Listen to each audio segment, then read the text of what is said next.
সরস্বতী পুজোয় হলুদ শাড়ির পাশাপাশি কিন্তু সাদা শাড়ির ভূমিকাকেও তুচ্ছ করা যায় না। তাই আমি আজকে মিশো থেকে অর্ডার করেছি একটা ভীষণ সুন্দর হোয়াইট কালারের লিনেন কটন শাড়ি, যেটার প্রাইস পড়েছে 346 রুপিস আফটার অনলাইন পেমেন্ট।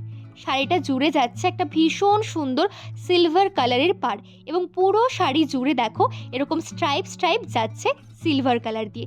আর শাড়িটার আঁচলের দিকেও কিন্তু সুন্দর ট্যাসেল লাগানো আছে। এই প্রাইস পয়েন্ট হিসেবে শাড়িটা কিন্তু ভীষণ সুন্দর। তোমরা এটাকে ডিফারেন্ট ওয়েতে স্টাইল করতে পারবে। হোয়াইট শাড়ির বিউটি হচ্ছে এটাকে ডিফারেন্ট ওয়েতে স্টাইল করা যায় ডিফারেন্ট ওকেশনে। আমি এখানে একটা সেলিব্রিটি ইন্সপায়ার্ড মোনোক্রোম লুক রাখার চেষ্টা করেছি। দেখো তো কেমন লাগছে, আর লুকটা দেখে কোন গানের কথা মনে পড়ছে একটু জানিও তো। আর আমি এখানে একটা সিলভার নোজপিনও পরেছি। কেমন লাগছে আমাকে অবশ্যই কিন্তু কমেন্টে জানিও। আর কোনো কিছু লিঙ্ক লাগলে অবশ্যই কমেন্টে লিঙ্ক লিখে দিও, আমি দিয়ে দেবো। বাই।